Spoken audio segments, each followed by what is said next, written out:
Ma'am इसके बाद मैं पूछना चाहूँगा कैंसर के बारे में और डिजीज़ के बारे में इन जनरल।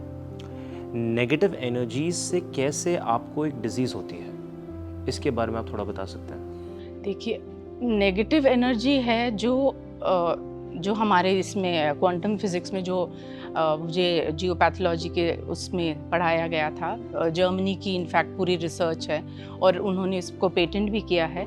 तो उन्होंने ये समझाया हमें वहाँ की जो अपनी सेल्स हैं वो एंटी क्लॉकवाइज चलती हैं जब अपने नेगेटिव एनर्जी के पास होते हैं, और क्लॉकवाइज चलती है जब वो पॉजिटिव एनर्जी के पास होती है। और जब सेल को कुछ टॉक्सिक निकालना होता है तो वो एंटी क्लॉकवाइज चलती है, और जब टॉक्सिक अपने निकल गया है और उसको वापस कुछ पॉजिटिव चीज़ें अपने अंदर जैसे स्टोर करना हो तो वो क्लॉकवाइज चलती हैं। तो अब ये हो गया, तो अगर अपने कोई नेगेटिव एरिया में बैठे हैं तो वहाँ पे ऑलरेडी वो जो ऊर्जा निकल रही है वो एंटी क्लॉकवाइज है, और अपने बॉडी में फिर वो सेल्स भी एंटी क्लॉकवाइज चलने लग जाते हैं।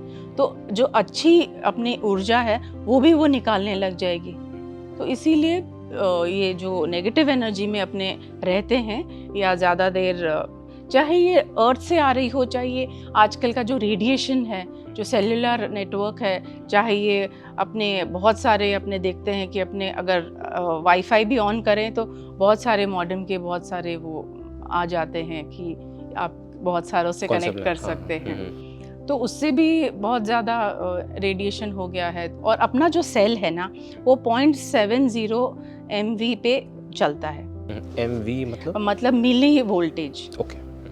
और ये जो सारी जो रेडिएशंस है ना ये चलती हैं 500 मेगा वोल्ट पे या 10,000। इनफैक्ट अगर मैं मोबाइल टावर्स का देखती हूँ ना तो 10,000 क्या बोलते हैं मेगा वोल्ट पे भी चलती है। तो ये तो अपना सेल तो 0.7 पे है जिस पे वो चल रहा है, और ये तो बहुत ज़्यादा हो गया ना। तो कोई भी चीज़ इतना एनर्जी, इतना फोर्स कैसे ले सकती है ना। कॉन्स्टेंटली आप उसको वो इतना हाई वोल्टेज देते रहोगे तो वो सेल भी कहीं ना कहीं फिर जवाब दे देता है। तो ऐसा नहीं है कि कैंसर सिर्फ जियोपैथोलॉजी से होगा, रेडिएशन से भी हो सकता है, डेफिनेटली स्ट्रेस से तो होता ही है। स्ट्रेस से भी अपने जो न्यूरॉन्स हैं वो बहुत ज़्यादा ही पूरे टाइम काम करते रहते हैं, वो स्लीपिंग मोड में ही नहीं आते।